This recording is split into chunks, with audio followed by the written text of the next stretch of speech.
Hey guys, I'm Maddie Martin, the youth pastor here at the Worship Center, and I'm here with Pastor Justin with our series called Read This. And so, what we do is we just kind of talk about some books that Justin has read lately and Yeah. how they have, helped him in his faith journey and what he's learned about Jesus. Because here at the Worship Center, we are all about encouraging you in your faith and helping you grow in your relationship with the Lord. So, Right. Justin, tell us about this book that you read. Well, Maddie, this book is probably the one of the most challenging books regarding my spirituality and my spiritual maturity, not spirituality, but Gotcha. spiritual maturity. And so the book is drum roll. Drum roll. Boom, Nice. the ruthless elimination of hurry. And I can't Yes. hardly say that, but it is an amazing book. The author is John Mark Comer. He is a pastor of the Bridgetown Church in Portland, Oregon, and he's smart. He's intellectual. He's passionate about Jesus, and it's infectious in his writing. It's just awesome. He's now become like someone I start seeking out as far as looking for his books, his podcast. I mean, he's really becoming a kind of a leadership voice in my life. He doesn't know that, but he is. He Well, is maybe quick. maybe he'll watch this video and then he'll know. Who knows, John? I'm on the phone, right? Call me up.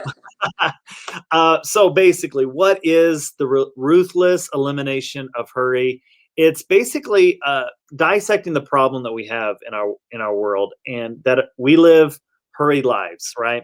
And it gives us practical advice on how to slow down. Uh, because what he chimes in on is not an original thought. I think it started even further on before Dallas Willard, but Dallas Willard, kind of I think came up or helped craft the statement that hurry is the enemy of our spiritual life. Hurry is like one of the biggest enemy of our spiritual life. John Ortberg took that statement and goes on with it with some great books, and then John Mark Comer, as kind of being influenced by both of them, now now takes the mantle of this idea of hurry and dealing with hurry in our life. Nice. Ooh, that sounds really interesting. Probably a book that I should read. We should all read it. I should Yes. read it twice. So that's All right. Well, Justin, please tell us about this book's readability on a scale of 1 to 10. Did you find it difficult to read and sit down and just nail through it, or was it kind of easier and you just kind of found yourself drawn in? well. I'll say this, and again, it's a scale 1 to 5. We got 1 being Leviticus, right, and Right. 5 being Mark.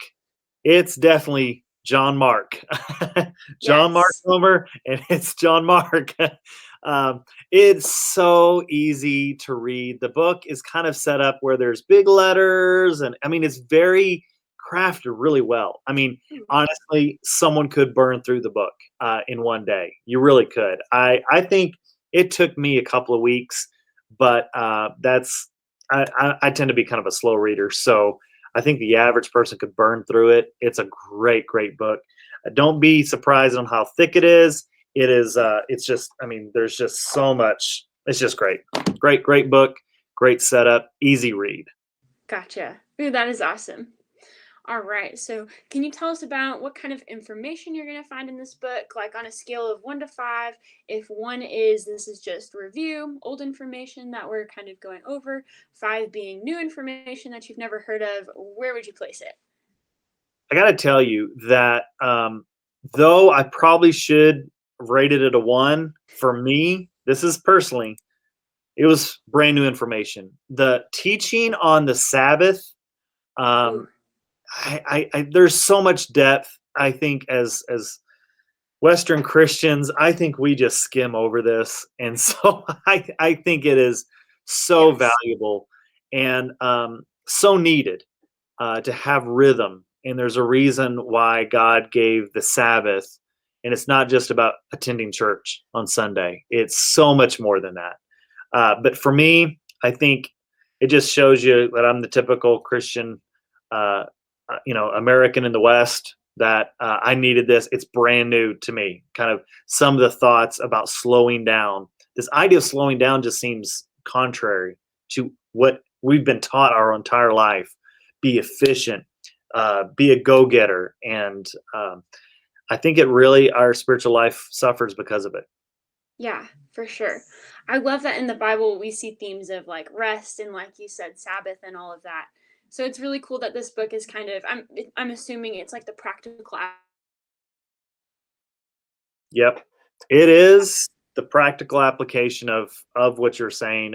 It is, and it does it in our world. So, I mean, there's some things that he yes. suggests in here that you would think is absolutely insane.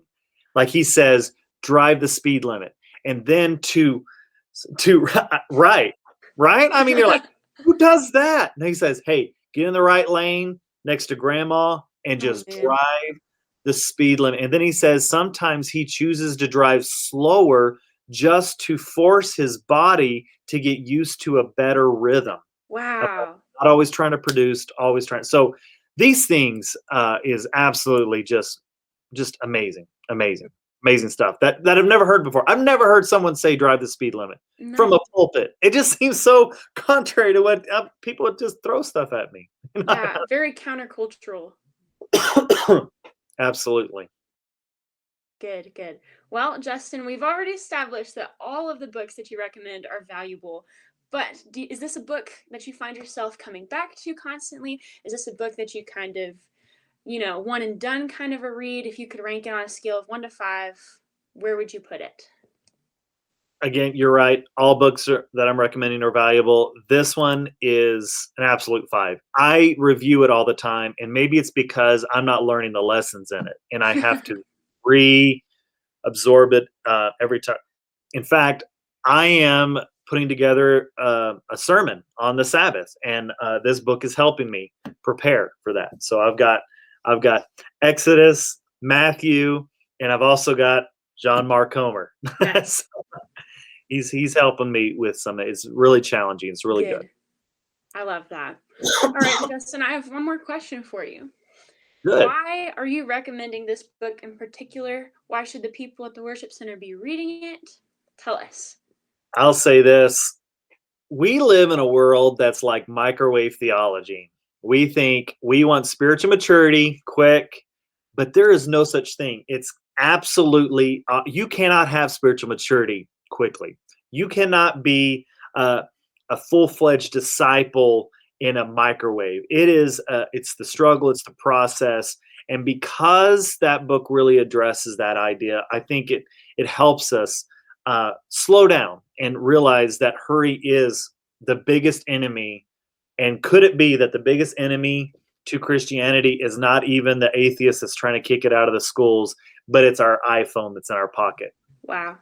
So, with that, spiritual maturity, allowing the work of the Holy Spirit really grow you to the person that God wants you to be, does not happen in a quick way. So, I absolutely recommend it. And I also, Maddie, I recommend people check out our YouTube channel here at the Worship Center. There's Bible studies, there's sermons, all kinds of stuff. And so you Yes. can click on that little icon at the top of the computer screen, and we'd love to have you a part. Man, Maddie, this was fun. Thank you so much for helping us out, and we'll see you next time.